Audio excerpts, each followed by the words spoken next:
अस्सलामुअलैकुम। उम्मीद करने जनाब सा सारे ठीक ठाक हो सो ते वल हो सो। मैं जनाब मुहम्मद तुफैल तुसां तकन लगे तुफैल कश्मीरी छे ते माशाल्लाह जी अज बड़े ध्याड़े बाद वीडियो पर आए हैं तो उसकी वजह ब्लॉग शुरू करने तो पहले उसकी वजह दसने तो जनाब सब तो पहले मेरे दादी जान वफात पा गए थे तो उस तो बाद मेरा छोटा भाई सी जावेद तो उसका इंतकाल हो गया तो उस तो बाद जनाब काफ़ी थोड़े मसाइल सन आदिवासी बंदे आवे सन उसकी वजह तो काफ़ी मसरूफियात सन तो वाल साहब पहले ही फौत हो गए सन तो जनाब उस तो बाद जनाब काफ़ी मसाइल सन इस वजह तो मसरूफ बहुत सन तो कोई इस तरह वीडियो शेयर नहीं कर रही तो उम्मीद करांगे जनाब अज का व्लॉग तुसें अच्छा लगेगा तो स्पेशली मेरे भाई वासी मकबत वासी दुआ करने हैं जितने भी मारे तकने पे हमारे दादी साहब वासी भी मकबत वासी दुआ करनी है तो मैं थोड़ा ये शेयर कर किता जुले तो उन्होंने मैं तस्वीर भी शेयर कर सा वो भी तुम तकोगे तो उस तो बाद थोड़े बहुते मैं इतने मकामी अपने गाँव ने व्यू भी दसांगा तो तुम भी तकने तो उम्मीद करांगे जरा अज ना व्लॉग से पसंद आया तो चैनल की ज़रूर सब्सक्राइब भी करना लाइक भी करना शेयर भी करना तो इस जनाब तस्वीर तको तो उस तो अगे फिर तुम और व्यू दसने अपने ग्रां ने।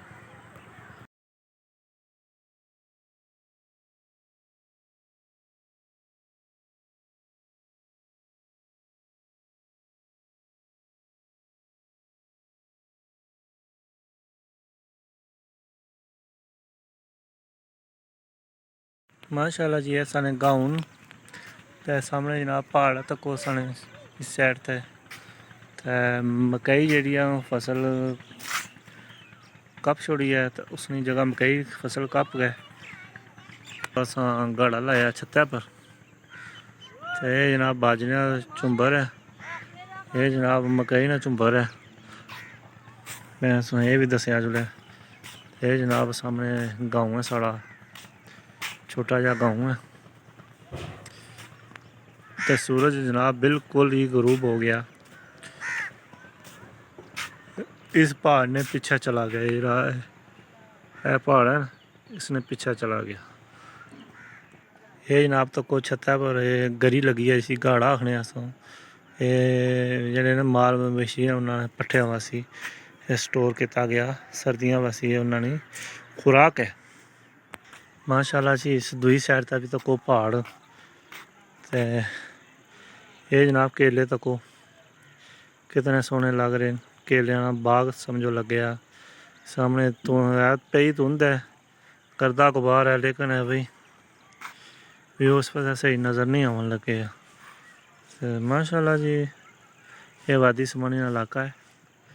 तो बहुत फोक है धुंध पई है जिसकी वजह तो व्यू कोई सही नज़र नहीं आना। ये जनाब सड़क जानी है बेसन बकरियां तक दो बजियां तो जनाब बच्चे आ रहे हैं तको जी खेलना पे बच्ची खेलनी है भी अगे उस तो पीछे बच्चा आ रहा है। सूरज जनाब फुल गरूब हो चुके है जनाब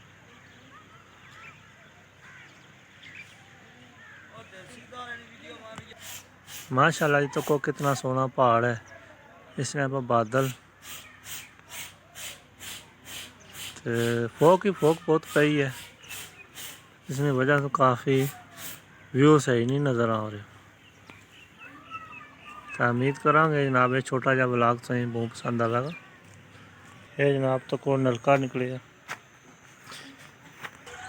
ये जनाब गुलाब ने फूल तो कोई जनाब गुलाब ना फूल माशाल्लाह कितना प्यारा लगने लगी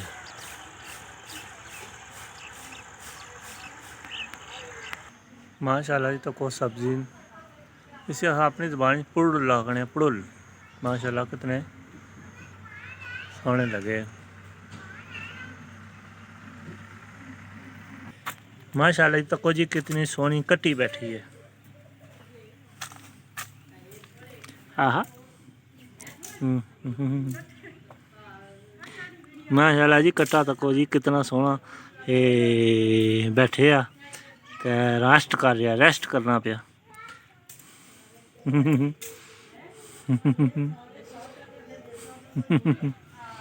माशाल्लाह जी तको जी नखरे बड़े कर रहा है जनाब हूँ कट्टा खलो गया जनाब तको ओह ओह ओह बड़े स्टाइल